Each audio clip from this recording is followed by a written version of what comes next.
Hello दोस्तों, स्वागत है फिल्म डिकोड में। चलिए शुरू करते। कहानी की शुरुआत में हमें एक विजय नाम का लड़का दिखाई देता है और अपनी लाल विंटेज कार में बैठकर अपनी गर्लफ्रेंड निशा से मिलने जा रहा होता है।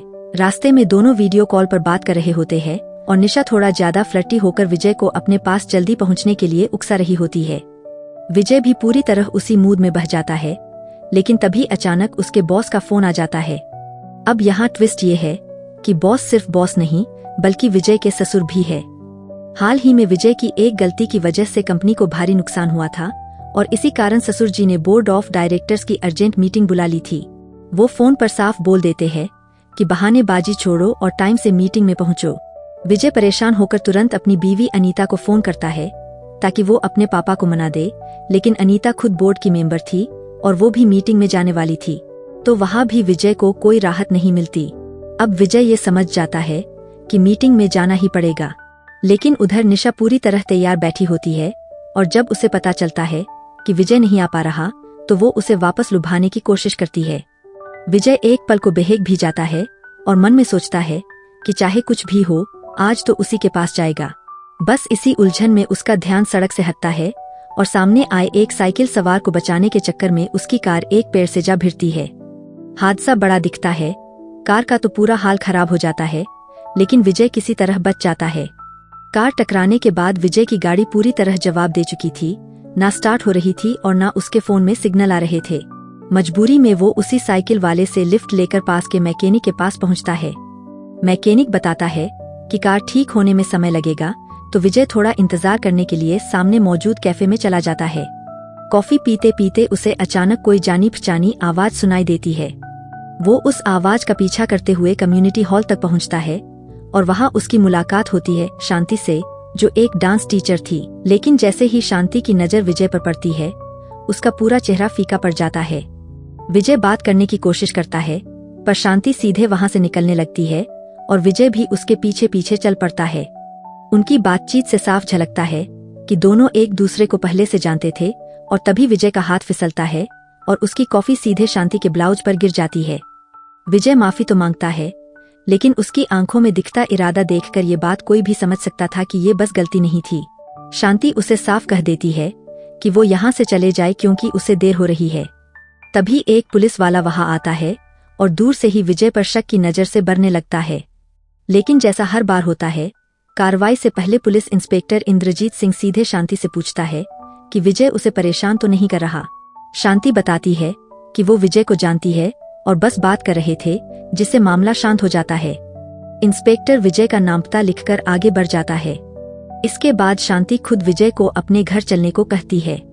घर पहुंचते ही विजय सबसे पहला सवाल यही करता है कि वो अचानक 10 साल पहले कहाँ गायब हो गई थी, क्योंकि हकीकत ये थी विजय और शांति की शादी 10 साल पहले हुई थी और एक दिन बिना किसी वजह के शांति अचानक लापता हो गई थी। आज इतने साल बाद दोनों आमने सामने खड़े थे। शांति जवाब देने से पहले सीधे शॉवर लेने चली जाती है। इधर शांति शॉवर में थी और विजय बाहर कॉफी बनाने का बहाना कर रहा था, लेकिन उसकी नजरें बार बार बाथरूम की तरफ ही जा रही थीं। इतना कि वो दबे पाव वहां तक पहुंच जाता है और शांति को नहाते हुए देखकर खुद ही गंदी हरकतें करने लगता है। और मजे की बात ये, अंदर शांति को भी ये एहसास हो जाता है कि कोई उसे देख रहा है, फिर भी वो कुछ नहीं कहती। शॉवर खत्म होने के बाद शांति बाहर आती है और विजय तुरंत उसे गरम अदरक वाली चाय पकड़ा देता है। चाय पीते पीते शांति आखिरकार वो राज खोलती है कि वो 10 साल पहले अचानक गायब क्यों हुई थी। वो बताती है कि उस दिन वो नर्सिंग होम से लौट रही थी जब एक आदमी ने उससे रास्ता पूछा। उसकी पत्नी गाड़ी में थी और प्रेगनेंसी के दर्द से करा रही थी, तो शांति मदद के लिए उनकी कार में बैठ गई। लेकिन आगे क्या हुआ उसे कुछ याद नहीं। होश आया तो वो किसी दूसरे शहर में थी। उसने विजय से संपर्क की कोशिश की, लेकिन हर जगह नाकामी मिली और उसे लगने लगा कि कोई उसकी जान के पीछे पड़ा है, इसलिए वह डरकर इस नए शहर में बस गई। विजय उससे पूछता है कि वो नर्सिंग होम गई ही क्यों थी और तब शांति एक और बड़ा सच बताती है। वो बताती है कि वह प्रेग्नेंट थी और उसी दिन विजय को सरप्राइज देने वाली थी, लेकिन मिसकैरेज हो गया और उसने वो बच्चा खो दिया। इतना सब सुनकर दोनों के बीच फिर पुराने जज्बात जागने लगते हैं और दोनों करीब आते आते लिपलॉक में खो जाते हैं। लेकिन शांति खुद को संभालती है और विजय से दूर हटकर उससे उसकी नई जिंदगी के बारे में पूछती है। विजय बताता है कि उसने अपनी क्लासमेट अनीता से शादी कर ली है और उसके 2 बेटे हैं, एक 5वीं में और दूसरा 8वीं में पढ़ता है। और वही ससुर, जो उसका बॉस भी है, उनकी कंपनी में वो अब CEO है। विजय शांति से कहता है कि वो उसके साथ चले ताकि वो उसे अनीता से मिलवा सके, लेकिन शांति साफ इनकार कर देती है। शांति को शक है कि 10 साल पहले जिस कपल ने उसे दूसरे शहर में पहुंचाया, उस पूरी घटना के पीछे कहीं न कहीं अनीता का हाथ हो सकता है। कहानी अब हमें उस दौर में ले जाती है जब विजय, शांति और अनीता तीनों क्लासमेट हुआ करते थे। तीनों साथ घूमते फिरते थे, लेकिन शुरुआत से ही अनीता के मन में विजय के लिए एक हल्का सा आकर्षण था। और क्योंकि अनीता शांति से ज्यादा खूबसूरत मानी जाती थी, इसलिए शांति के मन में हमेशा उसके लिए थोड़ा जलन वाला भाव बना रहता था। इसके बावजूद विजय का दिल शांति पर था और दोनों ने आगे चलकर शादी भी की। एक दिन विजय ने घर पर हाउस पार्टी रखी, जिसमें अनीता भी मौजूद थी। उसी रात शांति ने प्रेगनेंसी टेस्ट किया और उसे पता चला कि वो मां बनने वाली है।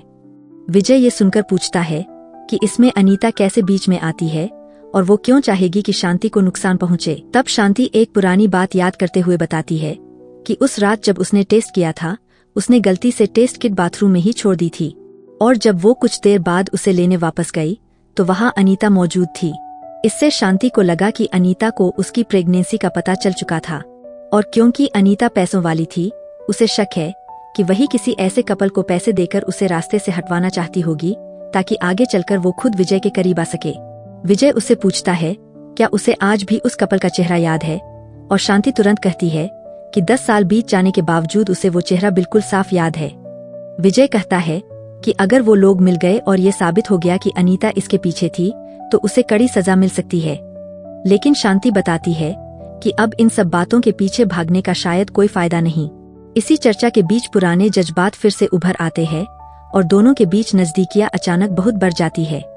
दोनों इतने सालों के बाद एक भावनात्मक और निजी पल साझा करते हैं जो काफी देर तक चलता है, और ये पल दोनों को फिर से उस पुराने रिश्ते की याद दिला देता है। इसके बाद शांति हल्की मुस्कान के साथ विजय से कहती है कि पिछली बार जब वो इतने करीब आए थे तब वही उसका प्रेग्नेंट होना हुआ था, और वो सोचने लगती है कि अगर इस बार भी कुछ वैसा ही हुआ तो क्या होगा। विजय उसे शांत रहने को कहता है और मजाकिया अंदाज में बताता है कि इस बार उसने पूरी सावधानी रखी है, इसलिए चिंता की कोई बात नहीं। जैसे ही विजय मजाक में शांति को रेड ब्लू टेस्ट करने की बात कहता है, अचानक शांति का चेहरा बदल जाता है। वो चौंक कर पूछती है कि विजय को इस टेस्ट के बारे में पता कैसे चला, क्योंकि ये टेस्ट किट इंडिया में मिलता ही नहीं था और उसे उसकी फ्रेंड कनाडा से खासतौर पर भेज कर लाई थी। ये सुनते ही विजय पूरी तरह हिल जाता है। शांति को पता ही नहीं था कि उसने एक ऐसी बात बोल दी है जो विजय कहीं सुनना ही नहीं चाहता था, और इसी डर में विजय का असली चेहरा सामने आ जाता है। वो घबराहट में एक तकिए से शांति का मुंह दबा देता है और कुछ ही पलों में शांति की सांसें हमेशा के लिए थम जाती है। यही कहानी का असली ट्विस्ट खुलता है। असल में वही विजय था जिसने 10 साल पहले उस अनजान कपल को पैसे देकर शांति को रास्ते से हटवाया था। विजय जानता था कि अनीता उससे प्यार करती है और वो अपने पापा की इकलौती बेटी थी। अगर वो अनीता से शादी कर लेता तो एक दिन सारी जायदाद उसी के नाम हो सकती थी। इसी लालच और प्लानिंग में उसने शांति से पीछा छुड़ाने की सोची थी। उसे लगा था कि उस कपल ने काम पूरा कर दिया है, इसलिए उसने आराम से अनीता से शादी कर ली। लेकिन अब 10 साल बाद जब शांति अचानक उसके सामने आ गई और ऊपर से उसे उस कपल का चेहरा भी याद था, तो विजय समझ गया कि उसका पुराना राज किसी भी पल खुल सकता है। इसी डर ने उसे फिर से वही घिनौना कदम उठाने पर मजबूर कर दिया। अब विजय शांति की लाश कमरे में छोड़कर बाहर निकलने ही वाला होता है कि तभी पुलिस इंस्पेक्टर इंद्रजीत वहां पहुंच जाता है। वो दरवाजा खटखटाता है, आवाज देता है, लेकिन काफी देर तक कोई जवाब नहीं मिलता। वो वापस जाने को मुड़ता है, लेकिन तभी एक छोटा सा हादसा सब गड़बड़ कर देता है। कोने में छिपे विजय के शरीर से गलती से एक प्लेट गिर जाती है। उस प्लेट के गिरने की आवाज पूरे कमरे में गूंज जाती है और इंस्पेक्टर वहीं रुक जाता है। प्लेट टूटने की आवाज सुनकर इंस्पेक्टर इंद्रजीत के कान खड़े हो जाते हैं। वो तुरंत बाहर डोरमेट के नीचे रखे डुप्लीकेट चाबी की मदद से घर का दरवाजा खोलकर अंदर आने लगता है। तभी विजय खिड़की से कूदकर उस घर से बाहर निकल जाता है। विजय भागता हुआ उस जगह पर पहुंचता है जहां उसकी गाड़ी का एक्सीडेंट हुआ था। वह देखता है कि कुछ लोग उसकी गाड़ी से एक लाश बाहर निकालने में लगे हुए थे, और वो लाश किसी और की नहीं बल्कि खुद विजय की थी। अपनी खुद की लाश देखकर विजय की आंखों के सामने अंधेरा छा जाता है। उसे समझ नहीं आता कि आखिर ये सब हो क्या रहा है। तभी वहां शांति आती है, मुस्कुराते हुए। वो विजय से कहती है, ने कहा था ना, निकल जाओ वरना लेट हो जाओगे। अपने बगल में शांति को देखकर विजय की जोरदार चीख निकलती है और यहीं पर यह कहानी खत्म हो जाती है। अगर वीडियो पसंद आया हो तो लाइक, शेयर और कमेंट जरूर करें और ऐसे ही मजेदार मूवी मिस्ट्री और स्टोरी एक्सप्लेन देखने के लिए फिल्म डिकोड को सब्सक्राइब करके बेल आइकॉन दबाना न भूलें। हम मिलते हैं अगले डिकोड में। Bye bye.